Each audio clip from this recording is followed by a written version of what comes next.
For more on the legislative agenda for 2018, I'm joined by House Majority Leader Kevin McCarthy, who's back home in California, where he is spending the holidays. Good evening, Majority Leader McCarthy. Good evening. Thanks for having me. Let's get right to it. What are your legislative priorities for next year? Well, we got a lot of big legislative priorities. One is infrastructure, focusing on continuing job creation, making sure our troops have everything they need to keep this world safe. But we shouldn't jump ahead without really focusing on what we achieved so far. Changing tax reform has taken more than 3 decades. The average family of 4 will save more than $2,000. Small businesses are going to have the lowest rate they had in more than 40 years. America is going to be competitive again now that we have the corporate rate down. Look what we did for the VA. We made landmark reforms there. The GI Bill is no longer only 15 years or you lose it. You have it now for a lifetime. We gave our troops the largest pay raise in more than 8 years. And when you look at the regulation, only one time in history has Congress ever been able to use the Congressional Reform Act to repeal regulation. We did that 15 times. And then when they'd sit back and want to evaluate this president, I never heard anybody talk about the stock market. So many records going forward, or getting growth back to 3%. I thought last year was a good year, but 2018 is even going to be better. It would help move the agenda if you can get some Democrats on board, certainly in the Senate, but why not in the House as well? I asked Michigan Democrat Congressman Debbie Dingell about possible areas of common ground. Take a listen to this.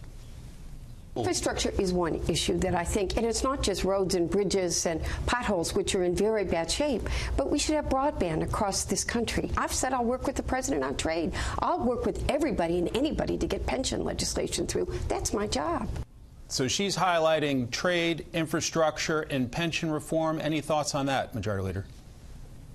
We could work on that, but as we walked through on the tax plan, I had a number of Democrats individually come up to me, tell me they liked the plan, they were going to vote for it.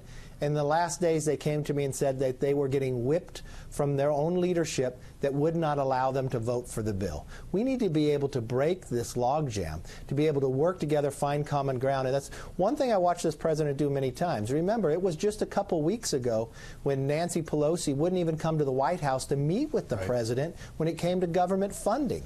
And right before we left, we watched that we had to have a vote to keep government open. Nancy Pelosi whipped her own Democrats to vote no to try to shut the government down. I hope in the new year they have a new attitude. President Trump has said he wants action on DACA early in the new year, those children brought to this country illegally. Senate Majority Leader Mitch McConnell says the Senate should take action sometime in January. What about the House, sir? Well, I think the president is right. Remember why we're in this situation. That President Obama did something that wasn't legal in the process. Really, it's the House and Senate that in our Constitution has to legislate. But the president brings up a very good issue when you talk about DACA. We've got to secure the border so we don't have this problem in the future. He's talked and campaigned on building that wall. And then when we looked at the recent individual that tried to create a suicide bomb in New York, think of how they came through that chain migration. If we can fix chain migration, get the security along the border, I think we could come to common ground that everybody could agree upon and solve this problem, and I'm hopeful we can get that done this year. Some of your House Republican members have expressed concerns about bias, perhaps, with some at the DOJ, at the FBI, even with Robert Mueller's investigation. Where are you on all that, sir? Well, the integrity of law enforcement is paramount. But it needs to be carried out without any politics or any bias. But I understand the frustration, because when you sit back and you look at what has happened, the lack of response, Congress has a responsibility of oversight. They have been ignored.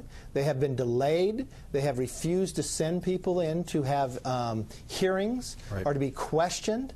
And then when we look at the latest of people being removed that are in centerpieces from investigating when it was Hillary Clinton or making decisions on what investigation should go forward, when you look at the Inspector General as the individual who came forward and found the emails, and these individuals saying it's their insurance policy wanting to determine what happens in politics, we cannot allow that to happen in a country that believes in the rule of law.